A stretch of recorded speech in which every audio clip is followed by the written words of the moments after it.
I was a Cagnew kid for 3.5 years. My father was exploring for oil after the post-war with the appetite of this world in the United States for hydrocarbon.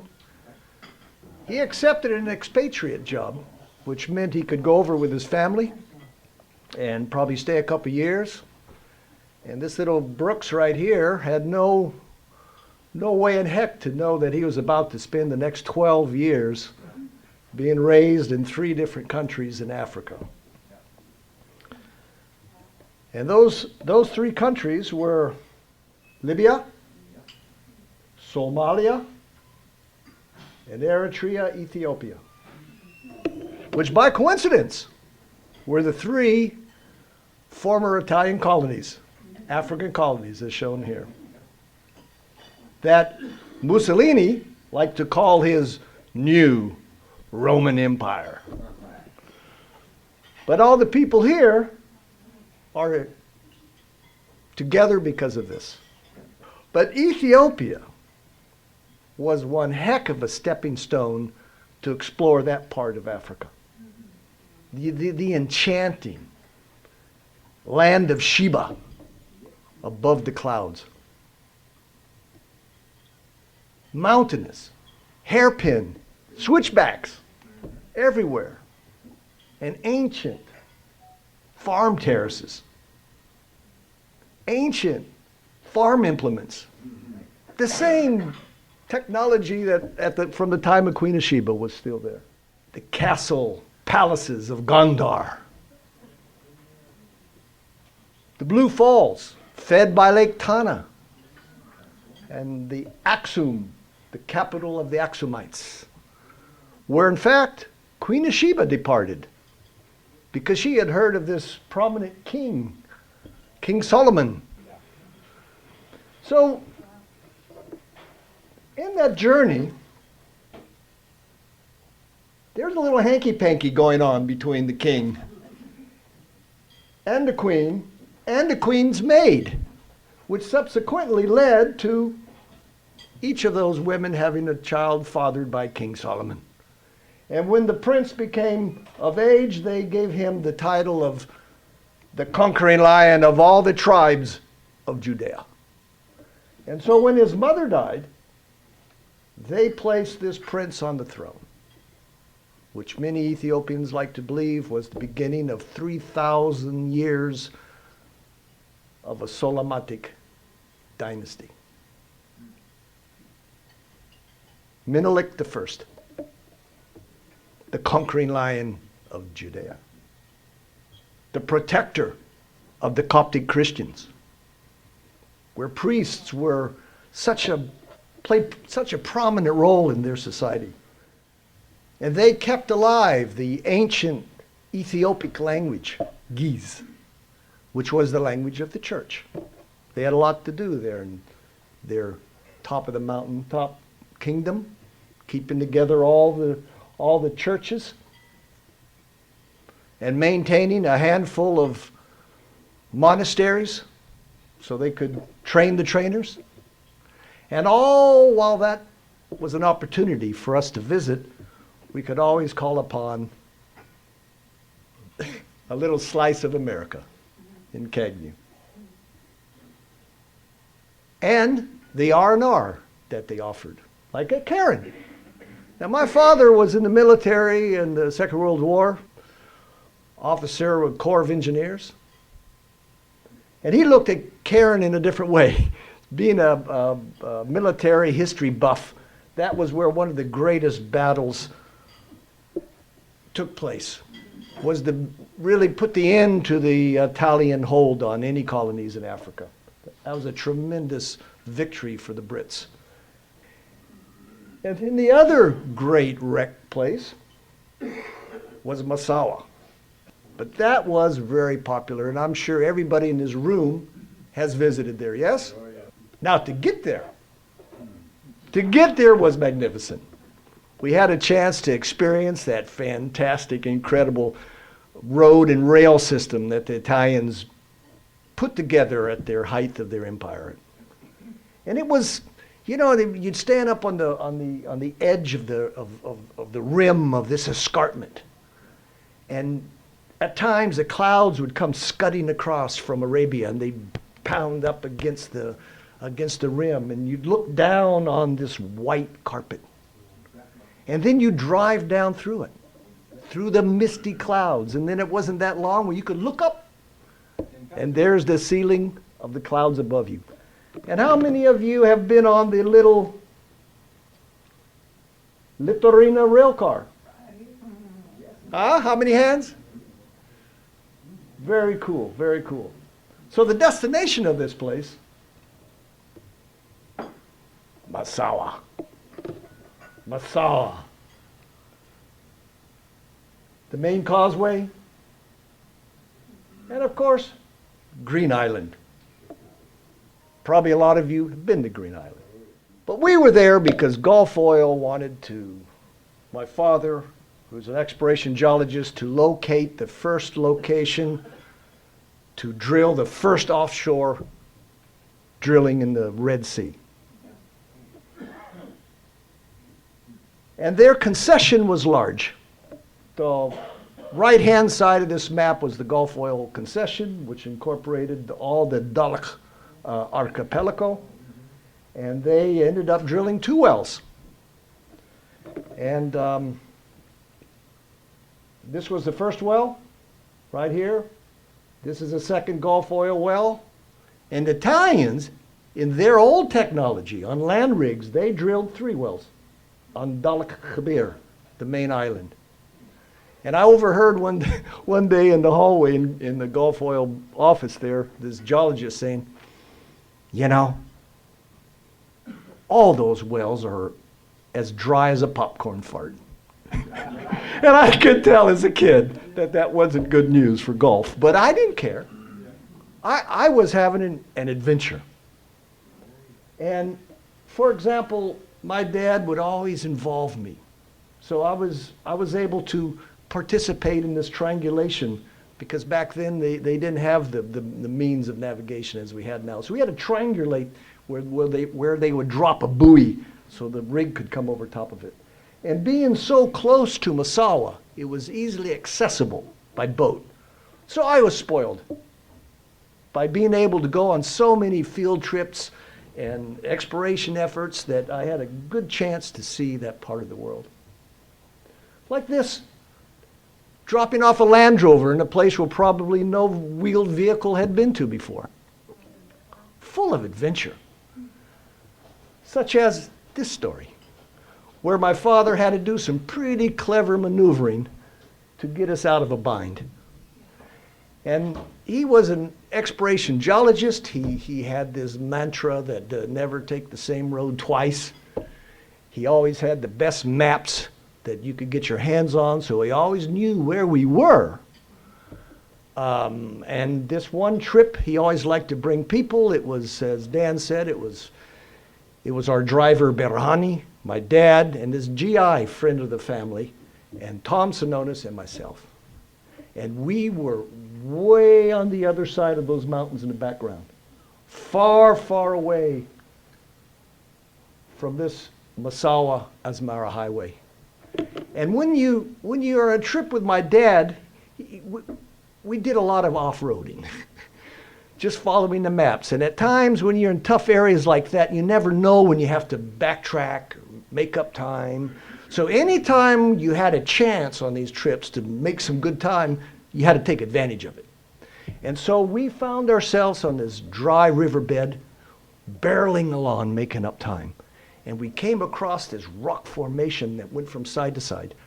And Berhani had to bump over those rocks. As we were just about off, we were surrounded by men pointing their weapons at us.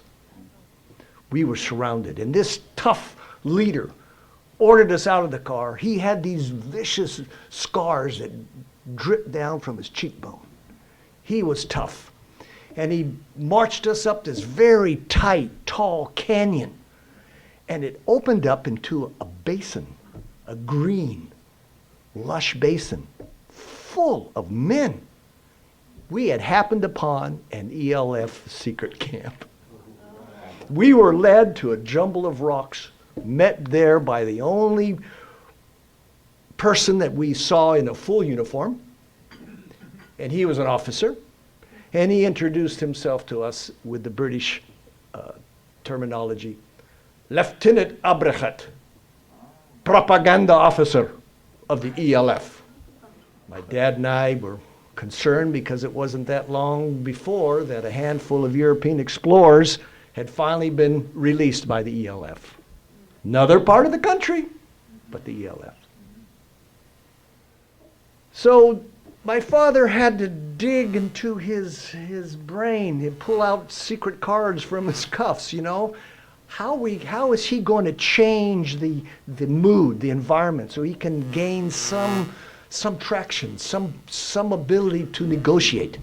So in the countries that we had lived, highly influenced by Muslims and the Islamic faith, we understood their customs very well. And we knew that there were obligations for a host to give to guests. And the main one was to quickly give them hot tea, which they called shahi. So my dad suddenly stood up, looked at that officer, and he says, Lieutenant Abrechet, as your guests, where is the shahi? So, taken quite back, he gives an order out to that squad leader, I called him, that tough guy. And before long, they had a fire built and tea was made, and they passed it out in a little glass, like shot glasses, as you all remember. And then that was a break from all the propagandizing there in the hot sun, but that soon ended. They cleared it away. And then we had one heck of a break of good luck.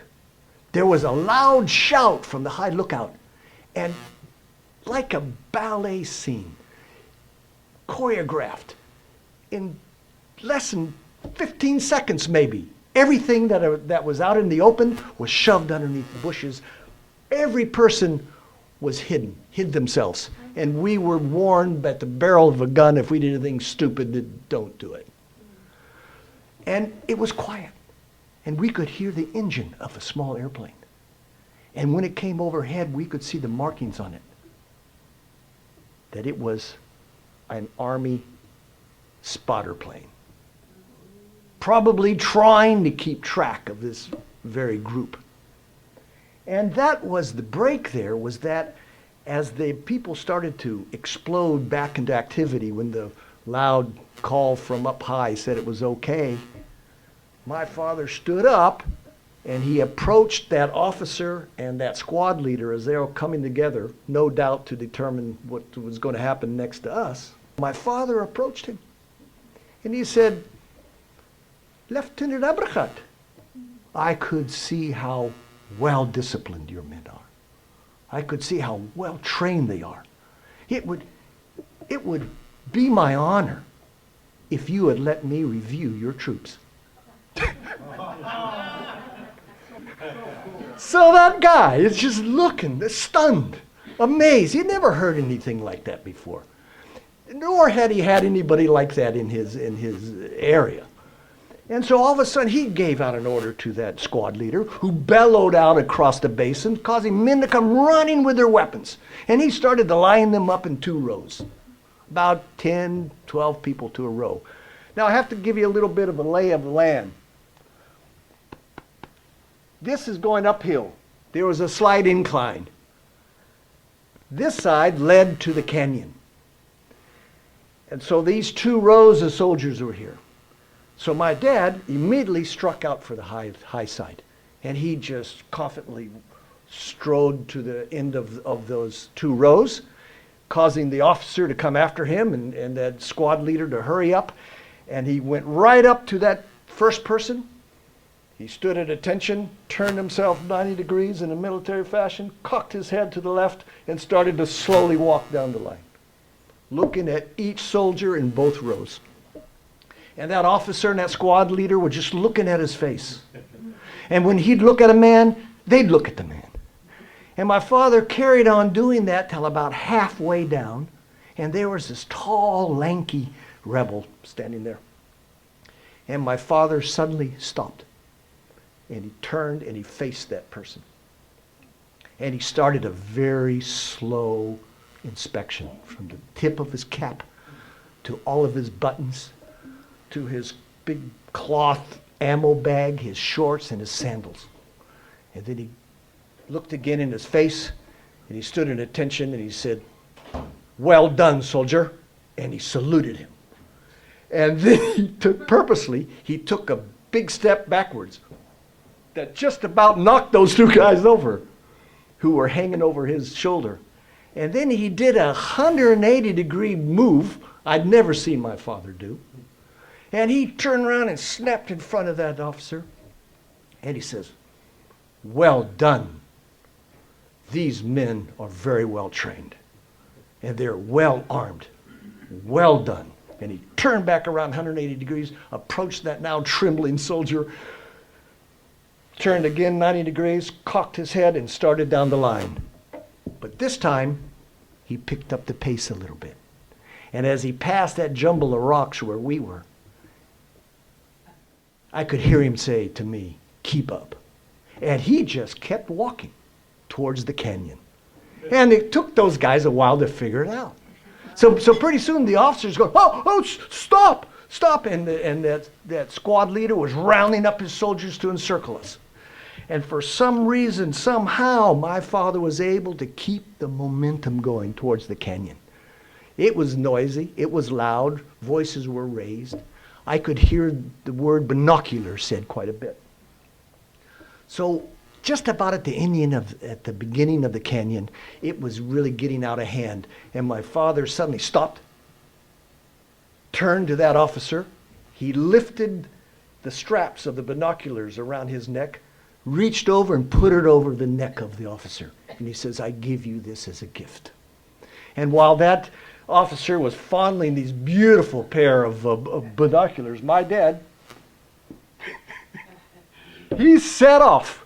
He set off down the canyon. And they're running after him again, and they're trying to slow him down, but he was able to keep momentum moving towards the Land Rover.